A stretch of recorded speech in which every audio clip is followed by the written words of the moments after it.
So guys, So, what is it like when all of a sudden you start seeing your name pop up on these various lists, getting recognition, preseason All-American candidate? obviously it's cool. I think it's kind of a testimony to all the hard work I've put in ever since I was little and everything. But at the end of the day, it's preseason. The awards really don't mean anything, and I'm just trying to attack each day with better focus, better technique, better repetition, and all my actions. Just trying to focus and improve. I don't really care about preseason. It's cool. Don't get me wrong, but at the end of the day, I'm trying to help my team out, go out and win some games. So that's what I really care about. How would you compare the feeling of getting first team All Pac-12 recognition versus the feeling of valedictorian last night? I think it's both pretty cool. Genuinely, I think I'm proud of myself for all the hard work that I've put in.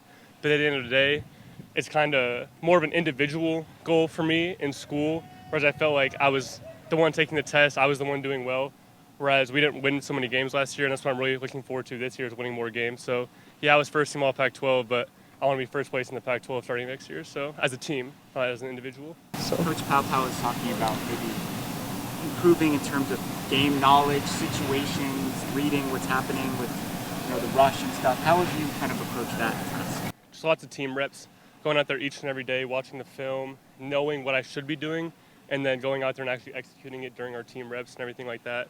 I know, for example, where we are I'm scared of bugs. Oh, I'm terrified of bugs, sorry. But anyways, yeah, it's just watching the film, watching other punters go out and do what they do and just trying to pick up on the techniques that they use and then going out here and trying to apply it in practice so I'm able to solidify my knowledge, just be able to use that in the game coming in 2 weeks. Well, you guys had a handful of punts blocked last season. Did you blame yourself? I'm not going to put blame on anybody, but I know my operation time was pretty good last year. So with Pau's new scheme, I feel confident. We haven't had anybody close this year, and I'm just going to go out there and punt the ball, put it where I need to be, and then give our gunners a chance to make a play like I did with Stan Berryhill last year. Is there a little bit of a difference in terms of anything out with three guys on the field compared to deals with this one? It's not really that. I mean, I think I talked about it last time, but when I'm out there, I only focus on Seth and I. When Seth snaps the ball, I'm locked in on that, and then I take my steps, and you can kind of feel the pressure, so you know when to speed up a little bit, but in sense of like looking around the protection and everything like that, you don't focus on that at all. You just focus on hitting your best ball possible. A couple years ago, you guys were competing with each other basically for the punting job, and now you're kind of working together. More so, the punter, the kicker, the holder as well. How would you describe how your relationship with Tyler has evolved? I mean, ever since he's been here, ever since I've been here, we've always just been pushing each other to make each other better. I can't kick, but I'm always pushing him to be the best punter and best kicker he can be as well. And I never really say we were competing. We're just pushing each other to be better and everything in that aspect as well. How is being the holder, in addition to being the punter, changed your just kind of day-to-day? No difference at all. I mean, I've been holding since my sophomore year of high school, junior year of high school, so second nature at this point. Mentally, how do you time management with both the success on the field that you've had and the success in the classroom that you've had? I know you've kind of documented your schedule and everything and everything forth, but how do you do that day in and day out during the season? It's hard. It's definitely very hard waking up at 6 in the morning and then going to bed at 10 every night, and then everything in between I'm just booked. But just be time management and discipline. I'd be in the locker room, and instead of playing ping pong like I used to do a lot or messing around with teammates, I'd be in the locker room doing homework for 3-4 hours at a time. Last year I actually had to miss practice a couple times because I had class or presentations, but really just being consistent and focusing on my discipline, which Jed Fish has instilled in us quite a bit, has helped me a lot, because I know that my life outside of football will be benefited from the work I put in for these 3, 4, 5 years.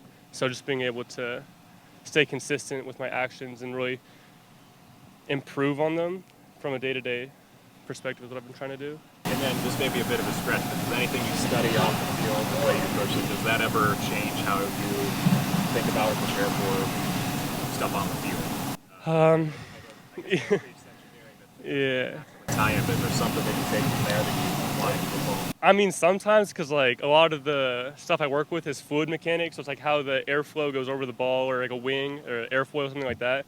So you can kind of see sometimes, like if I don't hit a great punt, like if it falls down too fast or too slow, kind of like that. But I don't really go in there and put a ball in a wind tunnel and test it or anything like that. So not too much, nothing to overanalyze there. when you hop on the film and watch the special teams guys running down the field and blocking or whatever, who are some guys who have jumped off the screen to you?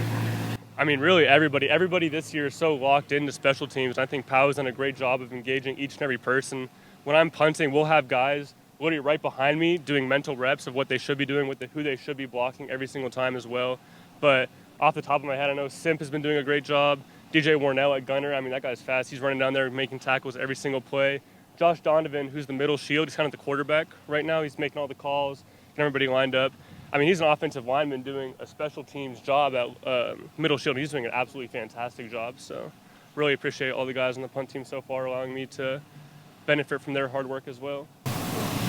As a punter, how would you explain what for the brand means? And man, that's Pat McAfee, and he's just trying to, because you always hear these things, people say, oh, there's kickers, the kickers are over there doing nothing for themselves, blah, blah, blah. But, you know, for the brand, you know, we're just out here putting in our work. I mean, we were doing bicep curls before this, trying to get our biceps nice and big. Obviously, it's not really showing. But Pat McAfee's just trying to incorporate his brand, like for the brand. Punters are people too, trying to get our names out there and really show how important the punter really is. I mean, in a game, if you're backed up on the 10-yard line and you hit a ball to the other 20, you just gained, 60 yards in net. That's 6 first downs. So just trying to incorporate how important the punter and special teams really are to a team's success.